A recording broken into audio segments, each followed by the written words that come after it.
আমরা একটা machine learning model তৈরি করি, তখন যদি আমরা পাইথনে লিখতে চাই তাহলে আমাদের কি কি লাগবে? প্রথমে লাগবে আমাদের ডেটা সেট, আমাদের কিছু লাইব্রেরি লাগবে, যেমন নামপাই, পান্ডা, সাইকিটলান। এই লাইব্রেরিগুলোর ভিতরে কিছু ফাংশন আছে, যেমন লিনিয়ার মডেল, মানে আমরা কোন মডেলটা ইউজ করব, লিনিয়ার মডেলটা ইউজ করব, কারণ আমরা লিনিয়ার রিগ্রেশন করছি। মডেল সিলেকশন, তো এখানে আমার যেই ফিট করতে হবে, মানে আমার ট্রেন করতে হবে, টেস্ট করতে হবে, ফিট করতে হবে, এগুলো লাগবে। আর মডেলটা তৈরি করার পরে মডেলটা ভালো নাকি খারাপ, কতটুকু কি হয়েছে, এটার পারফরমেন্স কিরকম, এটার এফিসিয়েন্সি কিরকম, এটার মধ্যে এরর কিরকম, এগুলোর জন্য আমাদের ম্যাট্রিক্স গুলো দরকার হয়। তো আমাদের ডেটাগুলোকে আমরা ফার্স্টে দুই ভাগে ভাগ করব, মানে আমাদের যে ইন্ডিপেন্ডেন্ট এবং ডিপেন্ডেন্ট, এক্স আর ওয়াই তে ভাগ করব। দেন আমাদের এক্স এর জন্য ট্রেন এবং টেস্টে ভাগ করব, ওয়াই এর জন্য ট্রেন এবং টেস্টে ভাগ করব। তার মানে আমি যদি এখানের মধ্যে বলি যে আমাদের এখানে ট্রেন ডেটা আছে আর হচ্ছে আমাদের টেস্ট ডেটা। তো ট্রেন ডেটার মধ্যে আমাদের বেশিরভাগ ডেটা থাকে। তো আমি যদি এক্স এবং ওয়াই বলি, এক্স এবং ওয়াই এখানের মধ্যে আমাদের রো গুলো থাকবে। তো এখানে অ্যারাউন্ড 70% মতো আমরা ট্রেন ডেটার মধ্যে রাখবো। টেস্টের মধ্যে আমাদের থাকবে হচ্ছে অল্প ডেটা, যেটা হচ্ছে 30%-এর মতন। তো এখানে যে ডেটাগুলো থাকবে এটা হবে মোটামুটি 30%-এর মতন। টোটাল ডেটাকে আমরা দুইটা পোর্শনে ভাগ করতেছি, ট্রেনে অ্যারাউন্ড 70%-এর মতন, টেস্টে 30%-এর মতন। তো এখন আমরা ফার্স্টে ট্রেন দিয়ে কি করব, মডেলটাকে ফিট করব যে এক্স এবং ওয়াই এর মধ্যে তাদের মধ্যে রিলেশনশিপটা আসলে কিরকম, ওরা কতটুকু ফিট করতেছে, তাদের মধ্যে প্যাটার্নটা আসলে কিরকম। এটা যখন আমরা ট্রেনিং এ সেট করব, করার পরে তারপর আমরা টেস্ট করব। এবং টেস্ট করব কিভাবে? আমরা যেটা করব এখানের মধ্যে সেটা হচ্ছে যে আমাদের যেই এক্স আছে, এক্স কে দিয়ে হচ্ছে আমরা কিছু টেস্ট করব। এখন টেস্ট করলে এক্স কি করবে, আমাকে ওয়াই হ্যাট মানে হচ্ছে নতুন কিছু ডেটা আমাকে দিবে। তারপর আমরা কি করব, আমরা দেখব যে এখানে যে এক্স ছিল, এক্স এর করসপন্ডিং একটা ওয়াই এর ভ্যালু ছিল, করসপন্ডিং একটা ওয়াই ভ্যালু ছিল। এখন এইখানে যে ওয়াই হ্যাট আসছে সেম রো বরাবর এক্স এর এগেইনস্টে যে ওয়াই হ্যাট আমরা পেলাম, এই ওয়াই হ্যাট আর আমাদের অরিজিনাল যে ওয়াই ছিল টেস্টের মধ্যে, দুইটা তো সেম হবে না, অবশ্যই এর মধ্যে একটা পার্থক্য থাকবে। সেই পার্থক্যটা আমরা কি করছি, ওয়াই মাইনাস ওয়াই হ্যাট, এই গ্যাপটা তৈরি করছি। তো এদের যে গ্যাপটা আসতেছে এটা আমাদের এরর, এরর এপসাইলন। তা আমরা সেই এররটা এখান থেকে পাবো। তারপর সেই এররটাকে অ্যানালাইসিস করে দেখবো যে আমার এররটা পুরো ডেটা সেটে আসলে কতটুক এটা অ্যাকসেপ্টেবল রেঞ্জের মধ্যে থাকতেছে। তো এই মডেলটা ফিট করার পর যখন আমরা এই প্রেডিকশনটা করব যে এক্স এর এগেইনস্টে আমরা ওয়াইটাকে দেখব, তারপর আমরা দেখব যে আসলে মডেলটা কিরকম, সব ঠিকঠাক আছে কিনা, এন্ড দেন আমরা ইভ্যালুয়েশন করব, মানে আমরা মডেলটাকে ইভ্যালুয়েট করে দেখব। তো এই হচ্ছে আমাদের বেসিক প্রসেস। এটা অলমোস্ট প্রায় বেশিরভাগ কেসেই যেটা আপনার হচ্ছে মেশিন লার্নিং এ বা ডিপ লার্নিং এ আমরা অলমোস্ট প্রায় একই প্রসেসে আগাই। হ্যাঁ, এটার মধ্যে মডেল সিলেকশন বা কোন ধরনের মডেল ইউজ করব, ওটার ভিতরে কি ধরনের প্যারামিটার থাকবে, এগুলো ভ্যারি করে। এগুলো অবজেক্টিভ টু অবজেক্টিভ ভ্যারি করে, আমাদের ডেটার উপর ভ্যারি করে, কিন্তু স্টেপসটা অন অ্যান এভারেজ একই রকমই। ডেটাকে স্প্লিট করতে আমাদের ডেটাকে স্প্লিট করার কথা যেটা আমি বলছিলাম, যে আমরা 70 এবং 30 দুটো ভাগে ভাগ করতেছি। 70-র মধ্যে আমাদের ট্রেনিং ডেটা থাকবে, আর এখানে থাকবে আমাদের টেস্ট ডেটা।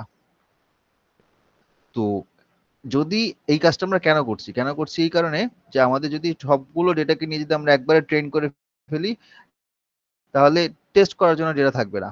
এখন যদি আমরা ট্রেনের মধ্যে সবগুলো ডেটা দেওয়ার ফলে ওইখান থেকে যদি আমরা টেস্ট করি, তাহলে তো মেশিন সহজে বুঝবে, সিস্টেম বুঝে ফেলবে, ও আচ্ছা এই ডেটা দেওয়া হয়েছে, তাহলে এই ডেটা এরকম আউটপুট আসতেছে। তার মানে আমার অ্যাকচুয়াল যে প্রেডিকশন আসার কথা ছিল সেটা ঠিকভাবে সে দিবে না, এখানে বায়াস হয়ে যাবে। এই বায়াসনেসটা কাটানোর জন্য, এটাকে ইগনোর করার জন্য আমরা দুই ভাগে ভাগ করতেছি, 70%, 30%। তো এখানে অনেকে বলে যে এটা 80-20 অথবা 75-25, এটা যার যার মতো আর কি সে এটা চেঞ্জ করতে পারে বা এই রেশিওতে নিতে পারে। এটা আসলে এটার উপর বিভিন্ন ডিবেট থাকে। কেউ বলে যে 70-30 বেস্ট, কেউ বলে না 75-25 বেস্ট, কেউ বলে 80-20 বেস্ট। এই তিনটে আসলে ঘুরে ফিরে আমরা ইউজ করে থাকি। তো অনেক সময় দেখা যায় যে আমরা একই মডেলের মধ্যে 70-30-তে স্প্লিট করে দেখবো যে আমার এখানে মডেলের পারফরমেন্স কেমন আসতেছে। আবার আমার 75-25 করেও আমরা দেখবো যে এখান থেকে আমার পারফরমেন্স কি বাড়তেছে নাকি কমতেছে। তো এই জিনিসগুলোর জন্য আসলে আমরা কি করি যে আমরা ট্রেন টেস্ট করি। আরেকটা বিষয় হচ্ছে যে ওভারফিটিং। ওই যেটাকে বললাম যে বায়াসনেস থাকলে ওভারফিটিং হবে। তো ওভারফিটিং আন্ডার ফিটিংটা দূর করার জন্য আমরা মূলত ডেটাকে স্প্লিট করে থাকি। ওভারফিটিং বিষয়টা কি, যে আমার ট্রেনিং ডেটাতে যেরকম ভাবে আউটপুট আসছিল টেস্টের ফলে আমার সেম ভাবে আউটপুট আসতেছে। তার মানে অলমোস্ট প্রায় 99% বা 98-97%-এর মতন আমার কারেক্ট আনসার দিচ্ছে। শুনতে প্রথমে খুব ভালো লাগতে পারে, কিন্তু আসলে এটা ওভারফিটিং হচ্ছে। কেন ওভারফিটিং হচ্ছে? এটা আমার যেই এক্সিস্টিং ডেটা আছে সেই ডেটা থেকে আমাকে আউটপুট দিচ্ছে, কিন্তু বাইরে থেকে যদি আমি একটা নতুন ডেটা এখানের মধ্যে দিই তখন কিন্তু আমাকে সে 99%, 96, 95% এর মতন অ্যাকুরেসি দিবে না। অন দ্য আদার হ্যান্ড আবার এখানের মধ্যে আন্ডার ফিটিং এর বিষয় আছে। আন্ডার ফিটিং বিষয়টা কি, যদি আমার অ্যাকুরেসি যদি 60% এর নিচে হয়ে যায় তখন হবে আন্ডার ফিটিং। আন্ডার ফিটিং মানে হচ্ছে আমার অলরেডি ডেটা এখানের মধ্যে ফিট করতেছে না, নতুন ডেটা দিয়ে আমার কি লাভ। তো ডেটার মধ্যে তখন আন্ডার ফিটিং হলে এটা আর নতুন করে ব্যাখ্যা করার কিছু নেই যে ঠিক আছে আমার তো এখানে ডেটা ঠিকভাবে ম্যাচই করতেছে না, এক্স ওয়াই প্যাটার্ন তৈরি করতে পারতেছে না, তাহলে এখান থেকে আমি আলটিমেটলি আমি গোলটা কি, আমি যে প্রেডিকশন করব সেই প্রেডিকশনটা আমার ঠিকভাবে হচ্ছে না। সো এটা আসলে খারাপ, বেশি হলেও খারাপ। একটা অ্যাকসেপ্টেবল রেঞ্জের মধ্যে আমরা রাখি, সেটা কিরকম, লাইক 75% থেকে শুরু করে 85%-এর মধ্যে থাকলে বা 90 কাছাকাছি হলে আমরা বলতে পারি ওকে ঠিক আছে ফাইন। 90-র উপর চলে গেলে এটা একটু কনসার্নের বিষয় যে না ওভারফিটিং হয়ে যাচ্ছে। তো মডেল ফিট করলাম, ফিট করার পর আমরা এখান থেকে আমরা এইভাবে প্রেডিকশন করব, আমরা রিগ্রেশন লাইনটা তৈরি করব, গ্রাফ তৈরি করব, তারপর এই পার্পল কালারের যে বলগুলো আছে সেটা হচ্ছে আমাদের অ্যাকচুয়াল ডেটা, এবং ওখান থেকে আমরা আমাদের লাইনটাকে y = mx + c লাইনটাকে জেনারেট করে তারপর আমরা দেখব যে অ্যাকচুয়াল থেকে প্রেডিক্টেড এর আসলে ডিফারেন্সটা কিরকম, এররটা কিরকম। তো ইভালুয়েশন করতে গেলে আমাদের যে সকল ম্যাট্রিক্স গুলো আমরা ইউজ করে থাকি, এখানে অনেকগুলো আছে, সব আসলে প্রয়োজন নেই। আমি প্রথম 4টা-5টা মেনলি এখানে ডিসক্রাইব করব, যেগুলো মোস্ট ইম্পর্টেন্ট এবং সবচেয়ে বেশি ইউজ হয়। প্রথমে যেটা আছে সেটা হচ্ছে আর স্কোয়ার ভ্যালু, এটাকে আমরা বলি দ্য কোএফিসিয়েন্ট অফ ডিটারমিনেশন। তো আর স্কোয়ারটা কি? আর স্কোয়ারটা হচ্ছে যে এখানে আমরা আর স্কোয়ার নামে একটা ভ্যালু বের করি। এই ভ্যালুটার ইকুয়েশন হচ্ছে 1 - RSS/TSS। এখন কোনটা কি জিনিস, উপরে যেটা আমরা নিউমারেটরে রাখতেছি, উপরে লবে যেটা রাখতেছি সেটা হচ্ছে সাম অফ স্কোয়ার্ড রেসিডুয়াল, মানে আমাদের যেই এরর গুলো আসতেছে সেই এরর গুলো থেকে সবগুলোকে যোগ করে স্কোয়ার করব, স্কোয়ার করে তারপর যোগ করব। আর নিচে হচ্ছে TSS, total sum of squares, মানে আমার গড় ভ্যালু থেকে সবগুলো ভ্যালু থেকে বিয়োগ করে যে গ্যাপটা আসবে ওটার স্কোয়ার করে আমরা সাম করব। তো তাহলে আর স্কোয়ারে আমরা এটাকে যদি ভাঙায় বলি তাহলে আমরা বলতে পারি যে আরএসএস হচ্ছে সাম অফ স্কোয়ার রেসিডুয়াল, তার মানে এটা হচ্ছে আমার অ্যাকচুয়াল ভ্যালু, এটা হচ্ছে আমাদের প্রেডিক্টেড ভ্যালু, এই দুটার মাঝখানে গ্যাপটা কত, রেসিডুয়াল। এই যতগুলো আমার রো আছে, ধরেন আমি যদি 1000 রো বা ডেটা সেট যদি আমার এখানে থাকে, তাহলে 1000টা রো এরকম হবে, 1000টা ভ্যালু তৈরি হবে। প্রত্যেকটাকে আমরা আবার কি করবো, এখানে একটা স্কোয়ার করব। স্কোয়ার করার পরে এই 1000টা স্কোয়ার্ড ভ্যালুকে আমরা আবার সামেশন করব, এখানে রেখে দিব। রেখে দেওয়ার পরে এবার আমরা divide by total sum of square TSS, এখানে কি থাকবে, আমাদের অ্যাকচুয়াল ডেটা মাইনাস ওই অ্যাকচুয়াল ডেটার যে গড় মিন সেটা, এই দুটার যে গ্যাপটা সেই গ্যাপগুলোর আবার স্কোয়ার করব, প্রত্যেকটার সবগুলোকে আবার যোগ করব, যোগ করে নিচে রেখে দিব। এবার উপরটা থেকে নিচেরটা বাদ দিব, সরি ভাগ করব, ভাগ করার পরে 1 থেকে বাদ দিব, তাহলে যে ফ্র্যাকশনাল ভ্যালুটা আসবে ওইটা হচ্ছে আমাদের পার্সেন্টেজ ভ্যালু। সো এটা অ্যারাউন্ড হইতে পারে, ওই যে বললাম যে একটু আগে অ্যাকসেপ্টেবল রেঞ্জে, সো এটা 0.7 থেকে 0.9 এর মধ্যে থাকলে আমি বলবো যে ওকে ফাইন, ঠিক আছে। বুঝতে পারছেন? হ্যালো, জি স্যার। কারো প্রবলেম আছে বুঝতে? না স্যার। বাকিরা বলেন তো, আমি জিজ্ঞেস করবো একটু। জি স্যার, বুঝতে জি পারছি। স্যার, বুঝতে পারছি। ওকে, সো এখন যেটা হয়েছে যে তাহলে আমরা আর স্কোয়ার বিষয়টা বুঝলাম। এরপর হচ্ছে অ্যাডজাস্টেড আর স্কোয়ার। অ্যাডজাস্টেড মানে মেইন আর স্কোয়ার থেকে অ্যাডজাস্ট করা হচ্ছে। তো কেন অ্যাডজাস্ট করা হচ্ছে সেটা হচ্ছে এরকম, যদি আমার এখানের মধ্যে একাধিক ইন্ডিপেন্ডেন্ট ভেরিয়েবল থাকে, যেমন x1 x2 x3 এরকম যদি থাকে, তাহলে সবগুলোই যে আমার আউটপুট বের করার ক্ষেত্রে ইকুয়ালি ইম্পর্টেন্ট হবে এটা কিন্তু আমরা বলতে পারি না। কোনটা বেশি ইম্পর্টেন্ট, কোনটা কম ইম্পর্টেন্ট, কোনটা হয়তো ডেটা সেটের মধ্যে বেশি ভালো ম্যাচ করতেছে, কোনটা হয়তো ভালোভাবে ম্যাচ করছে না। তো এখন যখন আমরা অনেকগুলো ভেরিয়েবল এখানের মধ্যে ইনপুট ভেরিয়েবল দিব, তখন মূল আর স্কোয়ারটা ওই যে এক্স এবং ওয়াই থেকে আসতেছে, এখানে আমার অনেকগুলো এক্স এবং ওয়াই থেকে আর স্কোয়ার আলাদা আলাদা হবে। তো এখন আমরা কি করতে পারি, এগুলোকে আমরা কম্বাইন করি। তো আমাকে ম্যানুয়ালি কম্বাইন করতে হবে না, এটা অটোমেটিক্যালি কোড দিয়ে আমরা রান করে কম্বাইন করতে পারবো। এই যে কম্বাইন করার পরে যে আমাদের একটা অ্যাভারেজ আর স্কোয়ার আসবে, সেটা হচ্ছে অ্যাডজাস্টেড আর স্কোয়ার। তো এখানে বেসিক্যালি আমরা যে কাজটা করি, এই অ্যাডজাস্টেড আর স্কোয়ার ভ্যালুটা আমরা তখনই বের করি যখন আমাদেরকে ডিফাইন করতে হয় যে x1 x2 x3 x4 যেগুলো আছে এর মধ্যে কোনগুলা আসলে আমার ভালো আউটকাম দিচ্ছে, মানে ওয়াই যে ডিপেন্ডেন্ট ভেরিয়েবল আমরা বের করছি, যে টার্গেট ভেরিয়েবলটা আমরা বের করছি, এটা ভালো পারফর্ম করার জন্য অ্যাকচুয়ালি কোন এক্স গুলো আমার দরকার। তো আমরা করি কি, যে এখানের মধ্যে ধরেন দুইটা মডেল নিলাম, মানে একই মডেল কিন্তু আমরা হচ্ছে ভেরিয়েবল কম বা বেশি নিলাম। একটাতে x1 x2 x3 সবগুলাই নিলাম, আরেকটা মডেল নিলাম যেখানে x1 এবং x2 আছে, আর এখানেও আউটপুট হচ্ছে y1। এখন আমার আমার মেইন আর স্কোয়ার ভ্যালু ধরেন, যখন আমি তিনটা ভেরিয়েবল নিলাম, তিনটা ইন্ডিপেন্ডেন্ট ভেরিয়েবল এবং এটা আমাদের ডিপেন্ডেন্ট ভেরিয়েবল ওয়াই নিলাম, তখন আসলো 0.93 আমি যদি x3 কে বাদ দিয়ে রাখি, এখানে কিন্তু x3 দেই নেই, বাদ আছে, এটাকে দিয়ে যদি আমি আবার যখন আর স্কোয়ার ভ্যালু বের করি, তখন দেখলাম যে একটু কমে গেছে, মানে 0.56। তার মানে x3 এখানের মধ্যে একটা ইম্পর্টেন্ট ফ্যাক্টর ছিল, যেটাকে আমরা বাদ দিছি বলে আর স্কোয়ার ভ্যালুটা কমে গেছে। তো এরকম কয়েকবার এদিক ওদিক চেঞ্জ করে কয়েকটা মডেল নিয়ে আমরা হচ্ছে কম্পেয়ার করে দেখি যে আসলে কোন জায়গাতে আসলে কোন কোন এক্স গুলো আমার এখানের মধ্যে আর স্কোয়ারের ভ্যালুটা ইনক্রিজ করতে হেল্প করতেছে। এটা আমরা ম্যানুয়ালি করতে পারি, আবার এটাকে অটোমেটেড করা যায়। সেক্ষেত্রে আমরা পিসিএ করি, প্রিন্সিপাল কম্পোনেন্ট অ্যানালাইসিস করি, যেটা ফিচার ইঞ্জিনিয়ারিং এর অংশ। আচ্ছা, ওটা পরে দেখবো আমরা। তো অ্যাডজাস্টেড আর স্কোয়ারের মধ্যে আমরা এখানের মধ্যে দেখলাম যে আগে ছিল আমার আর স্কোয়ারে 0.59, এখন এটা কমে হয়েছে 0.42। তার মানে অ্যাডজাস্ট করার পরে দেখতেছি যে না, আমার মডেলটা ভালো কাজ করতেছে না, এখানেও দেখলাম কমে গেছে। তো আমি যদি অ্যাডজাস্ট আর স্কোয়ারের মডেল 1 এবং মডেল 2 ক্ষেত্রে যদি কম্পেয়ার করি, এটা হচ্ছে 0.4231, মানে 42.31%। এটা হচ্ছে 0.3512, 35.12%। তার মানে মডেল 1 এতে মডেল 2 এর বোথ আর স্কোয়ার এবং অ্যাডজাস্ট আর স্কোয়ার দুইটাই কমে যাচ্ছে। তার মানে x3 এখানের মধ্যে আসলে একটা ইম্পর্টেন্ট ফ্যাক্টর ছিল। আমরা যদি ধরেন একটা M3 নেই, মডেল 3, এখানে যদি আমরা x1 আর x3 নেই, তাহলে হয়তো এটা বাড়তে পারে। তো এখান থেকে আমরা বুঝতে পারি যে আমার এই কোন মডেলটা বা কোন কোন ভেরিয়েবলটা আসলে আমার জন্য এখানে ইম্পর্টেন্ট ফ্যাক্টর হিসেবে কাজ করছে।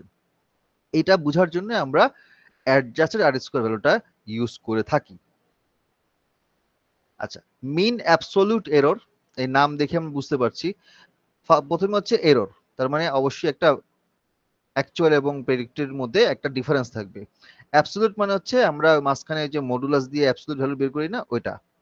আর মিন মানে হচ্ছে সবগুলোকে যোগ করে এন দিয়ে ভাগ করব, তাহলে আমার MAE বা মিন অ্যাবসোলিউট এরর বের হবে। তো আমার অ্যাকচুয়াল ভ্যালু ধরেন y1, আর প্রেডিক্টেড মনে করেন xi, এখানে xi বলা আছে, আর একটা হচ্ছে y হ্যাট। তো দুইটার মাঝখানে গ্যাপ বের করব। এখন কখনো এটা পজিটিভ হবে, কখনো এটা নেগেটিভ হবে। তো আমরা মডুলাস দিয়ে এখানে আমরা এটাকে মডুলাস বসাই দিলাম, বসানোর পরে সবগুলো পজিটিভ হয়ে গেল, সবগুলোকে সামেশন করলাম, করে আমার টোটাল যতগুলো এখানে ভেরিয়েবল আছে বা যতগুলো রো আছে, নাম্বার অফ ডেটা পয়েন্টস, এটা দিয়ে ভাগ করলাম, তাহলে আমার MAE টা বের হবে। স্যার এটা আরেকবার বলেন, বুঝি না এটা স্যার।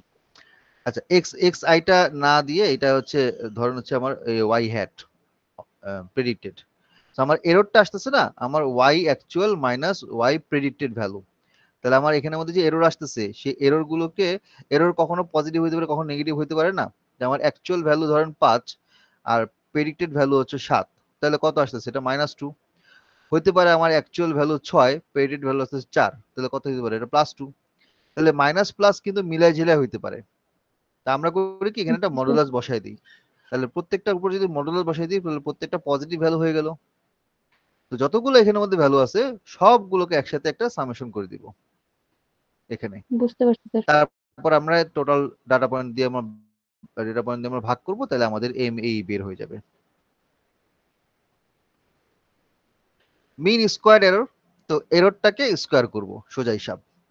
তাহলে এমএসি মিন স্কোয়ার এরর হচ্ছে এরর বের করব, তাদের স্কোয়ার করব, তারপর তাদের যোগ করে আমরা টোটাল এন দিয়ে ভাগ করব, মিন স্কোয়ার এরর বের হবে। তাহলে আমাদের এটা হচ্ছে এররটা, এরর যতগুলো হবে প্রত্যেকটা স্কোয়ার করব, তারপর প্রত্যেকটা সামেশন করব, তারপর এন দিয়ে ভাগ করব। ঠিক আছে, তাহলে আমরা এমএসি পাবো। তো এমএই এমএসই যেটাই আমরা বের করি না কেন, সেটা হচ্ছে যে আমরা ওই কয়েকটা ধাপে আমরা এটাকে চেক করবো। ওই যে একটু বললাম যে 70-30 তে আমরা একবার চেক করব, 75-25 একবার চেক করব, হ্যাঁ, বা হচ্ছে আমাদের ওই যে অ্যাডজাস্ট স্কোয়ারের ক্ষেত্রে একবার x1 x3 নেব, একবার x1 x2 x3 নিব। তো কয়েকটা কিন্তু সাব মডেল আমরা এখানের মধ্যে করছি। তো এখান থেকে আমরা দেখবো যে কোনটাতে আমার এররটা কম হয়। যত এরর কম হবে তত এটা ভালো এস্টিমেটর, মানে মডেলটা তত ভালো। আগেরটা ক্ষেত্রেও সেম কম্পেয়ার করে আমরা দেখবো যে কোনটাতে আমার এমএই কম আসে, এমএসি কোনটাতে কম আসে। রুট মিন স্কোয়ার একটু আগে যেটা বের করছি ওইটাকে যদি স্কোয়ার রুট করলে আমরা রুট মিন স্কোয়ার বের পাবো, এমএসি টাকে স্কোয়ার রুট করলেই আর এমএসি পাবো। সিম্পল হিসাব। এগুলো আপনাদেরকে বের করতে হবে না, এটা শেখার জন্য, বোঝার জন্য। আর এটা হচ্ছে মিন অ্যাবসলিউট পার্সেন্টেজ এরর, মানে কত পার্সেন্ট এখানের মধ্যে এরর আছে সেটা যোগ করে তারপর মিন বের করবে। এটা আপাতত এখন লাগবে না। কোরিলেশন, কোরিলেশনটা হচ্ছে যে দুইটা ভেরিয়েবলের মধ্যে তাদের মধ্যে কে কতটুকু কার উপরে ডিপেন্ডেন্ট আছে সেইটাকে আমরা বলি কোরিলেশন, তাদের মধ্যে একটা রিলেশনশিপ। তো কোরিলেশন তিন রকম হতে পারে। পজিটিভ কোরিলেশন, যেখানে একটা ভেরিয়েবল বাড়লে আর একটা ভেরিয়েবলও ধীরে ধীরে বাড়বে। এর মানে আমি যদি বলি যে মানুষের এখানে এইজ আছে আর এখানে হাইট আছে, তাহলে এইজের সাথে সাথে হাইট ধীরে ধীরে ধীরে ধীরে বাড়বে। এটা হচ্ছে পজিটিভ কোরিলেশন, একটা বাড়লে আর একটা বাড়বে। নেগেটিভ কোরিলেশন কি, একটা বাড়লে আর একটা কমবে। যেমন আমি যদি বলি যে সাপ্লাই যদি বাড়ে তাহলে তাহলে দামটা কমবে, এখানে হচ্ছে প্রাইস, এখানে হচ্ছে সাপ্লাই। তো যখন কোনো একটা বাজারের মধ্যে কোনো জিনিসের প্রচুর পরিমাণ সাপ্লাই আসে তখন এটা প্রাইসটা আস্তে আস্তে ড্রপ হয়। আবার যদি এটা ডিমান্ড কমে যায়, ডিমান্ড কমে গেলেও আমার প্রাইসটা ড্রপ হবে। মানে সাপ্লাই বাড়লে মানে কি ডিমান্ড করবে, আমি এখানে যদি সাপ্লাই বাড়ার কথা চিন্তা করি। আর এটা হচ্ছে নো কোরিলেশন, মানে এর মধ্যে কোনো কোরিলেশন নাই।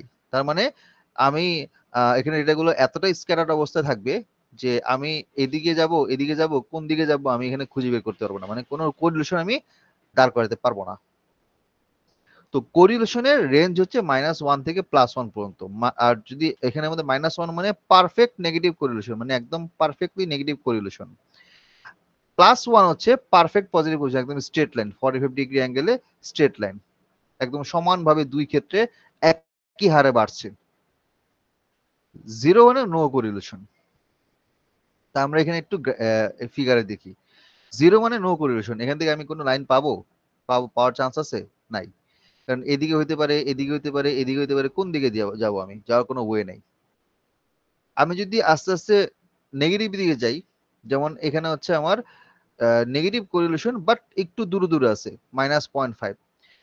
এটা যদি আমি আরেকটু প্রিসাইজ করতে চাই যে ডেটা পয়েন্টগুলো আরেকটু ক্লোজ আছে এবং এটা নেগেটিভ একটা কোরিলেশনের মধ্যে আছে, তাহলে এটা -9, অলমোস্ট -1 এর কাছাকাছি। -1 হচ্ছে একদম straight line, negative and straight line, যে একটার পর একটা জাস্ট সিরিয়ালি একটা লাইন হয়ে তৈরি হয়েছে।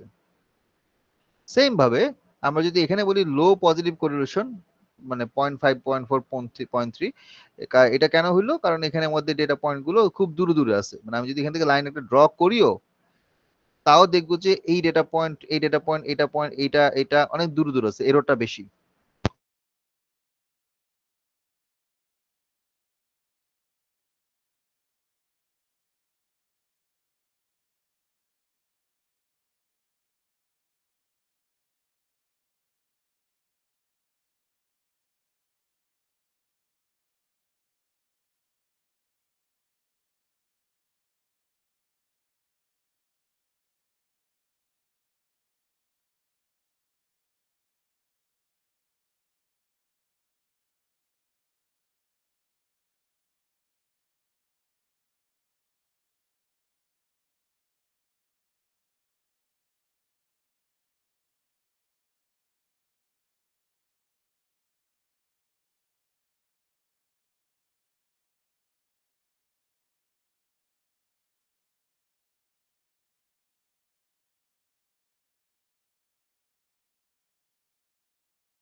হ্যাঁ, এইটা একটা কোশ্চেন আসতে পারে থিওরির জন্য। এরর নিয়ে খুব একটা থিওরি আসবে না। হ্যাঁ, আহ, আর উপরে এর আগে হচ্ছে টপিক গুলো বলছিলাম আমি যে লাস্ট ক্লাসে কয়েকটা টপিক কথা বলছিলাম। আচ্ছা। হুম। হ্যালো। জি স্যার।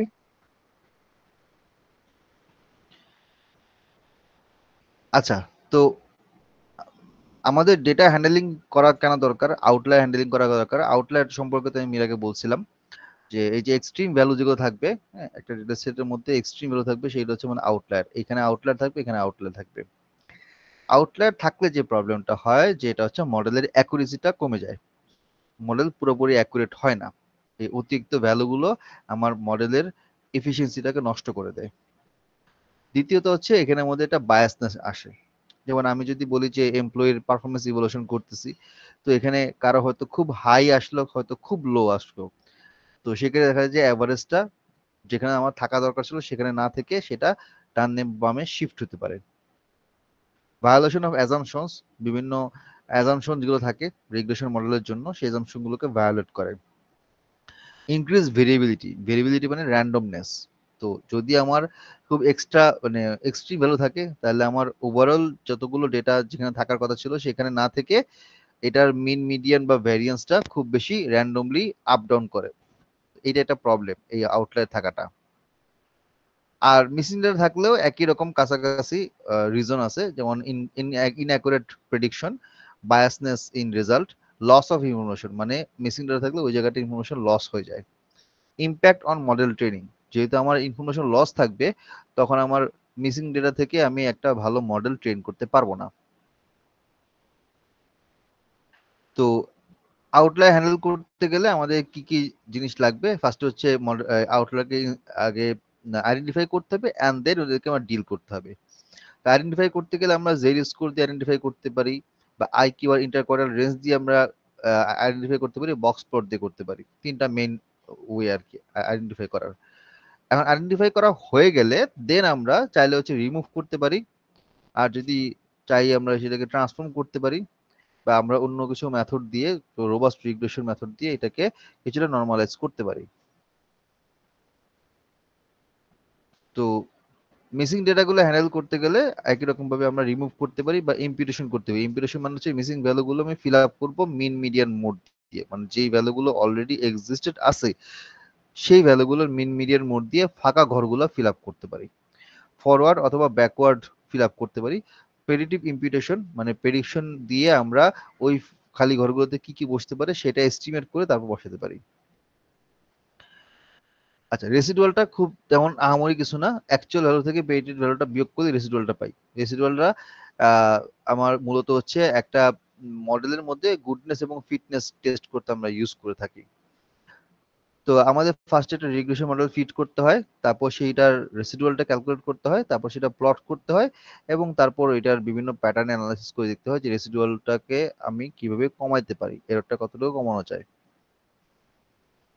আচ্ছা, এখন যেটা আমরা শুরু করবো সেটা হচ্ছে কেএনএন। ওকে, তো কেএনএন এর ফার্স্ট আমরা কিছু টপিক দেখব, আর আজকে আমরা রিগ্রেশনের ম্যাথ করব। কেএনএন এর ম্যাথ আমরা নেক্সট ডে সোমবার দিন ক্লাসে দেখব। তো কেএনএন এ আমরা কয়েকটা টপিক দেখব যেগুলো খুব ইম্পর্টেন্ট, যেটা না জানলেই নয়। অত ডিটেলস আসলে যেতে পারবো না, কারণ আমাদের যেহেতু আরো অন্যান্য অ্যালগোরিদম গুলো আছে। তো আমি জন্য শর্ট করে ইম্পর্টেন্ট পয়েন্ট গুলো এখানের মধ্যে অ্যাড করছি। তো এখানে আমরা ডিস্টেন্স ম্যাট্রিক গুলো দেখবো, ডেটাকে আমরা মানে মেশিন লার্নিং মডেলে কিভাবে প্রিপেয়ার করতে হয় সেটা দেখব। তারপর সেখান থেকে model selection, training, fine tuning, hyper parameter গুলো কিভাবে বের করতে হয় সেটা আমরা দেখব। তো কেএনএন এটা একটা supervised instance based learning algorithm, যেটা ক্লাসিফাই করে বা প্রেডিক্ট করে নতুন একটা ডেটা পয়েন্টকে। তো আমার কাছে হয়তো ডেটা পয়েন্ট গুলো বিভিন্নভাবে এখানের মধ্যে ছড়ানো ছিটানো অবস্থায় আছে। তা আমরা করি কি, যে এরকম বিভিন্ন ক্লাস্টার গুলোকে ভাগ করি, যে আমার ডেটাগুলো ইনিশিয়ালি কোন কোন ক্লাস্টারের মধ্যে আছে। এখন যদি বাইরে থেকে কোনো একটা নতুন ডেটা এখানের মধ্যে আসে, তাহলে এইটা কোন ক্লাস্টারে পড়বে আমরা ওই ডেটার পজিশন অনুযায়ী বুঝতে পারবো যে এটা কোন ক্লাস্টারের মধ্যে আমি রাখবো, ওয়ানে রাখবো, টুতে রাখবো নাকি থ্রিতে রাখবো। এই প্রসেসটাকে আমরা বলছি কেএনএন, কে নিয়ারেস্ট নেইবর। কে সংখ্যক, কে মানে হচ্ছে কতগুলো আমি ক্লাস্টার নিচ্ছি, নিয়ারেস্ট নেইবর মানে হচ্ছে আমার কাছাকাছি কোন কোন নেইবর গুলো আছে, সেখান থেকে আমি আমার ডেটাগুলোকে আইডেন্টিফাই করব। সো এটা আমরা বলি যে কাইন্ড অফ লেজি লার্নার, কারণ খুব বেশি ট্রেনিং এর প্রয়োজন নাই, যা আসবে তাই এখান থেকে সরাসরি সিম্পল ক্যালকুলেশন করে আমাকে বের করে দিবে যে আমি এখানে কোন ক্লাস্টারে আমি অ্যাকচুয়ালি রাখবো। সো কিভাবে এটা কাজ করে, ফার্স্টে যেটা করতে হয় যে আমাদেরকে ফার্স্টে ইনিশিয়ালি একটা নেইবর ধরতে হয়, মানে কতগুলো নেইবর নিব এটা ইনিশিয়ালি সেট করতে হয়। তারপরে দেখতে হয় বাকি পয়েন্টগুলো এই নেইবরের কতটুকু ক্লোজনেস আছে, কতটুকু কাছাকাছি অবস্থায় আছে। তো রিয়েল লাইফ এক্সাম্পল যদি দেখি যে নেটফ্লিক্স এর মধ্যে কেএনএন ক্লাসিফাই কি করে, যে ইউজারের টেস্ট অনুযায়ী ফাইন্ডিং করে, দেখে যে আমার হয়তো বিভিন্ন ধরনের এরকম ক্লাস্টারিং ভাগ করা আছে। তো নেটফ্লিক্স দেখে যে কোন একটা ইউজার হয়তো যেই মুভিগুলো বা যে সিরিজগুলো দেখতেছে এইটার জনরা বা এইটার রেটিং কাছাকাছি হয়তো এই জায়গায় আছে। হ্যাঁ, তখন যদি কোনো নতুন একটা সিরিজ আসে এবং ওই সিরিজটা যেই জনরার মধ্যে ফেলছে, কারণ যখন নেটফ্লিক্সে আসে তখন কিন্তু নেটফ্লিক্স এটার কিছু ইনফরমেশন দিয়ে দেয় যে এটা কোন জনরা, এটা ডিরেক্টর কে, এটা অ্যাকশন ওই জনরা অনুযায়ী ভাগ করে, এটার অ্যাক্টর অ্যাক্ট্রেস কে, হুম, আরো কিছু জিনিস ভাগ করে, রেটিং কেমন, আইএমডিবি রেটিং কেমন, এগুলো ভাগ করে। এখন এই জিনিসগুলোর সাথে আবার যেইখানে এই নেইবরটা যে ক্লাস্টারটা ম্যাচ করবে, তখন ইউজারকে ওই পার্টিকুলার শোটাই শো করবে যে তুমি এই শোটা যেহেতু এরকম শো দেখছো, তো এই শোটা তুমি ট্রাই করতে পারো। এটা আমরা ই কমার্সের ক্ষেত্রেও দেখতে পাই, ই কমার্স ওয়েবসাইটে। তো ফার্স্টে যেটা করতে হয়, ফার্স্টে হচ্ছে আমাদের একটা র্যান্ডম কে ধরতে হয়, এবং কে ধরার ক্ষেত্রে আমাদেরকে ট্রাই করতে হয় যেন কিনা এটা খুব বেশি না হয়ে যায় বা খুব কম না হয়ে যায়। কেমন, আমি যদি ধরলাম যে আমার এখানে ডেটা পয়েন্ট গুলো আছে, হ্যাঁ, আমি দুইটা ক্লাস্টার ধরছি, একটা দুইটা, আবার সেম ডেটা আরেকজন সে করলো কি, এখানে চারটা ক্লাস্টার ধরলো, সেম ডেটা। তো এখন দুইটা ধরলে কি হবে, দুইটা ধরলে জিনিসটা একটু ব্রড হবে। মানে যদি কোনো একটা ডেটা পয়েন্ট সাপোজ এইখানে আছে, ঠিক আছে, আমি যদি এটা অন্য একটা কালার দিয়ে বলি, যে ধরা যাক আমার কাছে একটা ডেটা আছে সেটা হচ্ছে এইখানে, এখন সে এইখানের মধ্যে এই এই ক্লাস্টারের মধ্যে সে নিয়ে রাখছে এইটার মধ্যে। কিন্তু আমি যদি চারটা ক্লাস্টারে ভাগ করতাম তাহলে এই ভ্যালুটা যদি এখানে থাকতো তাহলে সে এই ক্লাস্টারে নিত। তার মানে ক্লাস্টার যদি আমি কে এর ভ্যালু কম নেই তাহলে এটা আবার কাইন্ড অফ ওভারফিটিং হইতে পারে, আবার যদি কে এর ভ্যালু বেশি নেই তাহলে এটা আন্ডারফিটিং হইতে পারে। তো এখানে একটা ঝামেলা আছে, আমাকে মাঝামাঝি সাইজের একটা ক্লাস্টার নিতে হবে। তো এখন ক্লাস্টার বের করার ক্ষেত্রে বা ক্লাস্টার চুজ করার ক্ষেত্রে আমরা ফার্স্টে যেটা করি সেটা হচ্ছে কিছু ডিস্টেন্স ম্যাট্রিক এখানে দেখি। তো এখানে ইউক্লিডিয়ান ডিস্টেন্স আছে, ম্যানহাটন ডিস্টেন্স আছে, মিনওয়াস্কি, কোসাইন ডিস্টেন্স, আমরা মেইন কয়েকটা দেখি।